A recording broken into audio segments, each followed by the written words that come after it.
울산의 한 주류 공장에서 밤마다 은밀하게 폐수 처리 작업이 벌어지고 있습니다.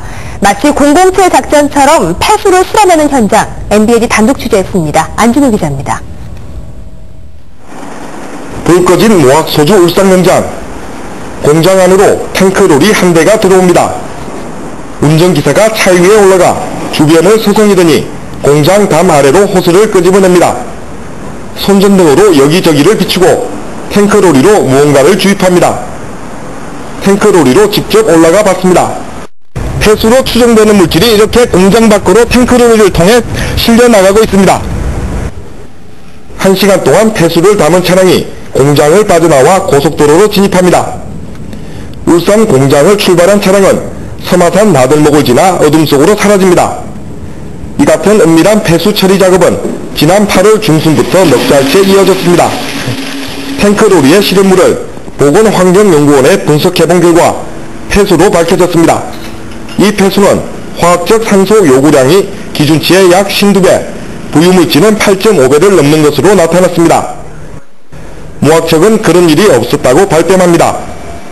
실은 이제 탱크에 닮았다가 옮기고 탱크 뒤로 보수를 하기 위해서 지금 쉽게 치워하고 있는 겁니다.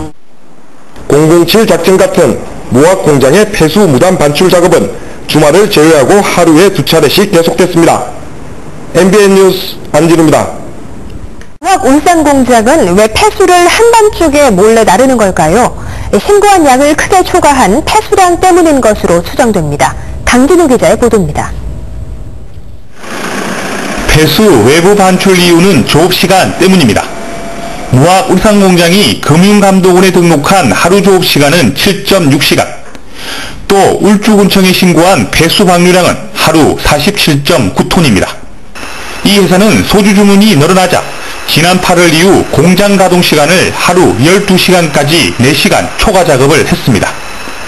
울산 공장의 병을 세척하는 물의 양도 1시간에 10톤, 하루 120톤까지 급증했습니다. 신고한 방류량과 재사용량 30톤을 자체 처리해도 나머지 40톤은 처리할 수 없었습니다. 그래서 초과 폐수 40톤은 20톤짜리 트럭 2대에 나눠 싣고 외부로 빼돌린 것으로 분석됩니다. 무학 측은 공병의 세척 횟수가 많아져 폐수량이 늘어났다고 해명합니다. 공정을 한 번 더 거친 겁니다.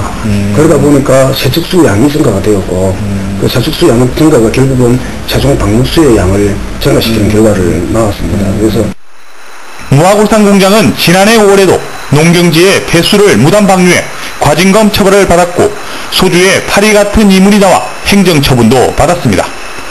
한편 울주군청과 울주경찰서는 MBN 취재 이후 폐수 불법 유출 수사에 들어갔습니다. MBN 뉴스 강진우입니다. 주류 회사인 무학 울산 공장에서 폐수가 무단으로 반출되는 현장을 MBN이 단독 보도한 바 있는데요. 이 취재 결과 폐수를 운반한 차량이 소주를 만드는 원료인 생수 운반 차량으로 드러나서 큰 충격을 주고 있습니다. 안진우 기자가 단독 보도합니다. 초과된 물량을 저희가 보유하고 있는 탱크로리 차량을 가지고 장 공장에다가 이송을 해서 폐수를 무단으로 실어낸 사실을 인정한 무학소주. 무학 울산 공장은 하루에 2번, 일주일에 10번 정도 20톤의 폐수를 탱크로리로 날랐습니다. 더 큰 문제는 생수 운반 차량이 폐수를 반출한 것입니다. 폐수 운반 차량은 반드시 등록된 차량을 사용하고 허가 용량 상호 등을 표시하도록 규정하고 있습니다. 수질환경보존법에 의해서 고발이나 아니면은 과태료, 행처분에서 조업 정지 이런 것까지 조치가 가능합니다. 하지만 폐수를 실어 나른 탱크로리 차량이 생수 운반차로 밝혀져 충격을 주고 있습니다. 지리산 한반수를 운반하는 차로 폐수를 실어 나른 것입니다.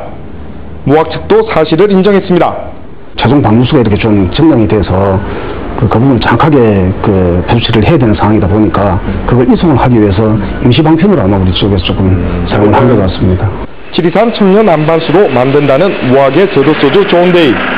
폐수 무단 반출에 이어 생수 차량으로 폐수를 운반하는 기업에 대해 소비자들이 어떤 평가를 내릴지 주목됩니다.